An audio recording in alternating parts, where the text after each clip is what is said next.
పార్లమెంటులో BC bill పెట్టి చట్టసభల్లో బీసీలకు 50% రిజర్వేషన్లు పెట్టాలని, బీసీలకు రాజ్యాంగబద్ధమైన హక్కులు కల్పించాలని డిమాండ్ చేస్తూ జాతీయ బీసీ సంక్షేమ సంఘం రాష్ట్ర కమిటీ సమావేశం డిమాండ్ చేస్తుంది. ఈరోజు 33 జిల్లాల నుంచి అధ్యక్షులు, కార్యదర్శులు, కార్యవర్గ సభ్యులు, రాష్ట్ర నాయకులు, దాదాపు 80 కుల సంఘాలు, 22 బీసీ సంఘాలు వచ్చి ఈరోజు ఈ కార్యక్రమంను బ్రహ్మాండంగా దిగ్విజయం చేసినందుకు వారందరినీ హర్షం వ్యక్తం చేస్తూ, బీసీలను అన్ని రాజకీయ పార్టీలు ఓటర్లుగానే చూస్తున్నారు తప్ప వాటాదారులుగా, ఈ దేశంలోని పౌరులుగా అందరూ సమానమని చూడడం లేదు. అందుకే బీసీలు తిరుగుబాటు చేసి ఎక్కడికక్కడ ఈ పార్లమెంటు ఎంపీ కిలబడ్డోళ్ళను నిలదీయాలి. గ్రామాలకు వస్తే, అదేవిధంగా మండలాలలో, నియోజకవర్గాలలో నిలదీసి బీసీ బిల్లు పెట్టాలి. బీసీల వాటా బీసీలకు విద్య, ఉద్యోగ, ఆర్థిక, రాజకీయ రంగాల్లో ఇవ్వాలని చెప్పి డిమాండ్ చేయాలని చెప్పి కేంద్ర ప్రభుత్వం ఒత్తిడి చేయడానికి ఎంపీలందరినీ ఒత్తిడి చేయాలని చెప్పి ఈ సభ నిర్ణయించింది. స్వతంత్రం వచ్చి 76 ఏళ్ళు అయితే కూడా ఈ దేశంలో బీసీలకు ఏ రంగంలో కూడా న్యాయం జరగలే. అన్ని కుల సంఘాలు అదే అభిప్రాయాన్ని వ్యక్తం చేశారు. ఉద్యోగ రంగంలో 16%, రాజకీయ రంగంలో 14%, ప్రైవేట్ ఉద్యోగాలలో 2%, న్యాయ వ్యవస్థలో 1%, కార్పొరేట్ పారిశ్రామిక రంగంలో 1% కూడా లేదు. 56% జనాభా కలిగినటువంటి బీసీలకు ఇంత తక్కువ ప్రాతినిధ్యం ఉంటే ఇదెట్లా ప్రజాస్వామ్యం అని ప్రతి ఒక్కరు కూడా ప్రశ్నిస్తున్నారు.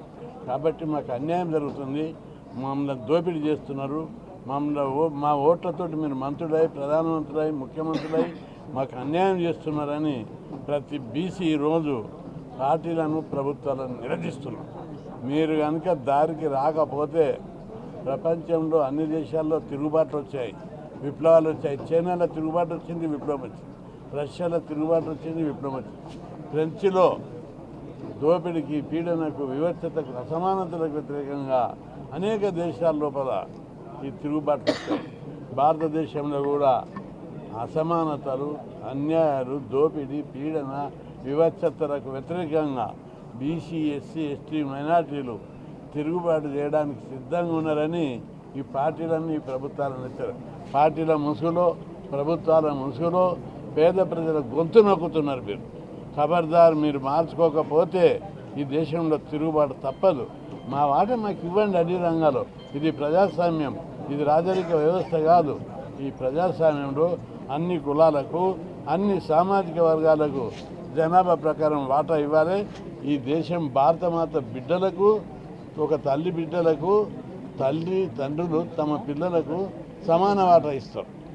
కానీ భారతమాత బిడ్డలకు సమాన వాటా దొరకలేదు. బీసీ బిడ్డలకు అన్యాయం జరుగుతుంది, దళిత బిడ్డలకు అన్యాయం జరుగుతుంది.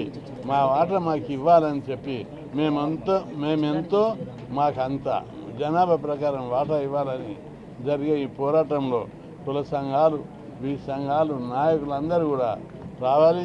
ఎందుకంటే కేంద్రంలో చాలా బడ్జెట్ ఉంది. ఒక్కొక్క ఇంటికి 20 లక్షలు ఇస్తే కూడా సరిపోయి ఇంకా మిగులుతుంది. 20 లక్షలు ప్రతి కుటుంబానికి ఇచ్చి అభివృద్ధి చేయాలి. ఇల్లు కట్టియాలి, ఇళ్ళ జాగాలు ఇవ్వాలి, ఉద్యోగాలు ఇవ్వాలి, ఉపాధి పథకాలు పెట్టాలి.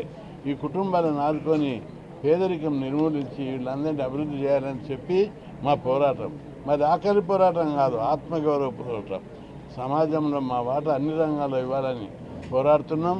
మీరు అందరూ ఈ పోరాటంలో కుల సంఘాల నాయకులు, బీసీ సంఘాల నాయకులు ఎంతోమంది తమ సొంత పనులు మానుకొని బీసీల కోసం పోరాడుతున్నారు.